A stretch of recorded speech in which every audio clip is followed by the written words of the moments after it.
নমস্কার student, welcome to my channel education booklet coaching centre.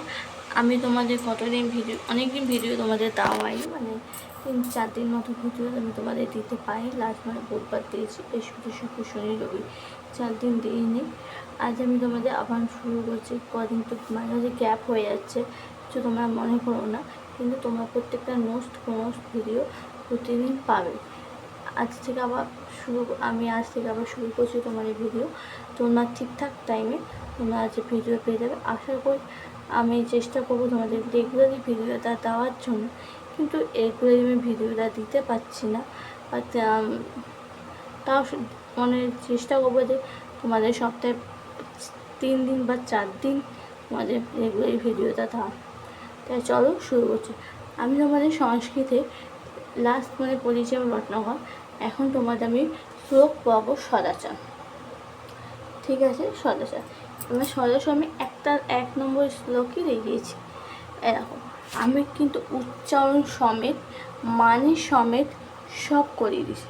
তোমাদের শুধু কাজ হচ্ছে মুখস্থ করা। দেখো, অভিবাদনশীলস্য নিত্যম, তারপর বৃদ্ধ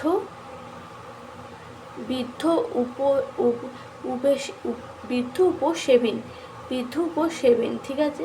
তারপর চতারি তস্য এবং বধন্তে আয়ু বৈধনা যস্য বলম, ঠিক আছে?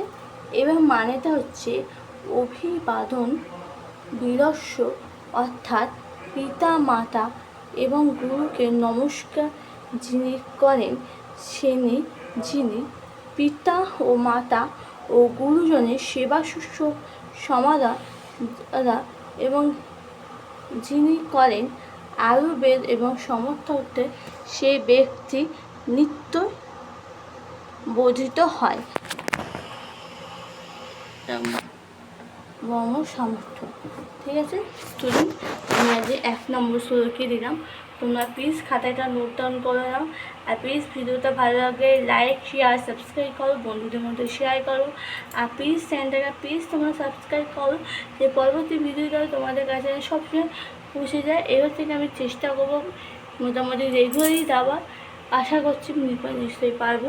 এবার থেকে হবে না, আর যদি হয়ে যায় আবার আমি পরের দিন দিয়ে দেবো। আর তোমরা যে এটাকে পিডিএফ যদি চাও, প্লিজ তোমরা আমাকে বলো, আমি তোমাদের পিডিএফটাও দিয়ে দেবো।